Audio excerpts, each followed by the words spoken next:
नमस्कार मित्रांनो.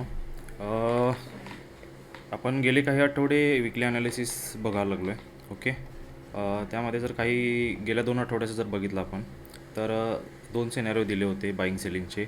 पण मी जसं की कायम सांगत असतो तुम्हाला, गोल्ड हे कायम बाईंगमध्ये असण्याचे चान्सेस चांगले असतात, जास्त आहेत. तसंच जर बघायला गेलं तर दोन्ही सिनॅरिओ जर बघितले तर गोल्ड बाईंगमध्येच आहे. ओके. आणि गोल्ड आपल्या एका ट्रेंडलाईनवरती म्हणजे सारखं सारखं रिटेस्ट करतो आहे. ओके. ती ट्रेंडलाईन पण तुम्हाला मी दिली आहे. तो पण ऑलरेडी गोल्ड ती ट्रेंडलाईन फॉलो करतच आहे. ओके. तर आता जर हा झोन बघितला मी मार्क केलेला, तर याच्यामध्ये हा इंटरेस्टिंग झोन दिसतो आहे. ओके. गोल्ड सेलिंगला जाईल असं मला नाही वाटत अजून पण. ओके.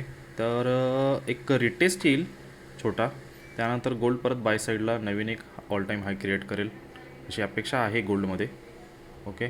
जर ब्रेकच करायचं आहे गोल्डला, डाऊनसाईड मुवमेंटच घ्यायची आहे, तर गोल्ड डाऊनसाईडला येईल, आपल्या ट्रेंडलाईनवर येईल, परत रिटेस्ट त्या झोनला करेल आणि परत डाऊनसाईड मुवमेंट ट्रेंडलाईन ब्रेक करून मगच घेईल.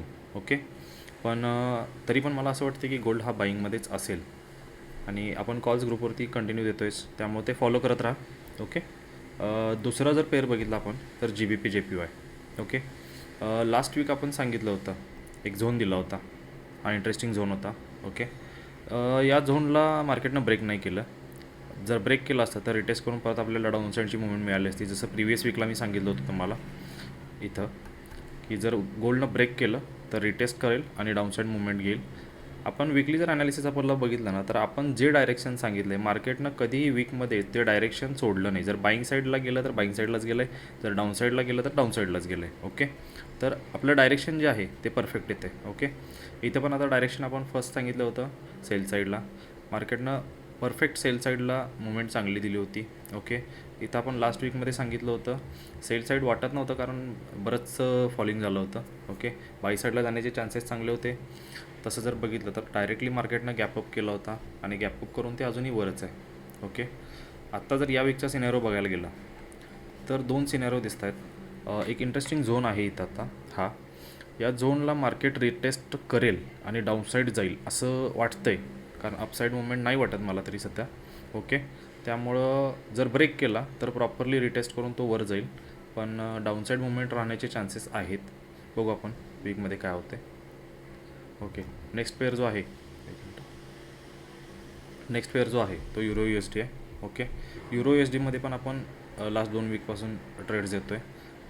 ओके. तर या वीकमध्ये जर बघितलं तर हा एक युरो USDचा परफेक्ट इंटरेस्टिंग झोन दिसतो आहे मला. ओके. ऑलरेडी मार्केट त्यावरती आहे आत्ता, पण एक थोडा छोटासा पुलबॅक घेईल मार्केट आणि परत अपसाईड मुवमेंट देईल असं वाटतं आहे. ओव्हरऑल जर बघितलं तर गोल्डमध्ये आपल्याला बाईंगचे चान्सेस आहेत परत. ओके. GBP JPY मला वाटतं आहे की बाईंग जाईल, पण सेलिंग जर असेल तर प्रॉपर प्राईज ॲक्शन फॉलो करा. सेलिंग साईडला कायम लक्षात ठेवा, प्राईज ॲक्शनच फॉलो करायची. आणि बाईंग साईड असेल तर बाईंगमध्ये तुम्ही बिंदास्त करू शकता. बाईंगमध्ये चान्सेस चांगले असतात, ॲनालिसिस चांगलं येतं. ओके. आणि इथं पण जर बघितलं तर आपल्याला दिसतं की जरा बाय साईडची मुवमेंट येण्याचे चान्सेस आहेत.